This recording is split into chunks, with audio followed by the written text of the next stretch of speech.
పావు KG chicken waste అయిపోయిందండి. మొన్న బిర్యానీ కోసం చికెన్‌ని మసాలా వేసి బాగా మ్యాగ్నేట్ చేసి డీప్ ఫ్రిడ్జ్‌లో పెట్టాను కదా! అది 4 డేస్ తర్వాత చూస్తే వాటరీ అయిపోయింది. ఆల్రెడీ మన సబ్స్క్రైబర్ చెప్పారనుకోండి హెల్త్ ఇంపార్టెంట్ చికెన్‌దేముంది అని. సో, ఇంకా దాన్ని పడేస్తున్నాననమాట. చాలా బాధగా ఉంది. పడేయడాన్ని కూడా వింతగా చూపించాలక్క నువ్వు మరీను అంటే, ఏం చేయమంటారు? నేను దొంగ మొహం దాన్ని ఎక్కడ వండుకొని తినేస్తానని మీరు ఆలోచిస్తూ ఉంటారు కదా! మీ అనుమానాన్ని పోగొట్టడానికే అది చిన్న వీడియో క్లిప్ తీశాను అంతే. సో, అలా బాధగా కూర్చున్న నాకు డీప్ ఫ్రిడ్జ్‌లో కోతికి కొబ్బరి చెప్ప దొరికినట్టు ఈ చికెన్ ఫ్రైడ్ రైస్ బాక్స్ కనిపించింది. మనం ఊరుకుంటామా? కోతిలాగా 2, 3 చెట్లు ఎక్కి గెంతలేము కాబట్టి, అదే ఫ్రైడ్ రైస్ బాక్స్‌ని కంచంలో వేసుకొని, కొంచెం ఉల్లి చట్నీ, కొంచెం షేర్వాతో అలా తింటుంటే మా అక్కొచ్చింది. సరేలే నేనొక్కదాన్నే తిట్లు తినడం ఎందుకు? ఇది ఎలాగో ఎవరిదో తెలిస్తే తిడతారు గదా!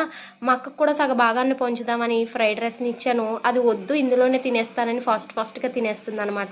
అట్లా ఉంటది మనతోటి. నచ్చితే సబ్స్క్రైబ్ చేసుకోండి. Thank you for watching.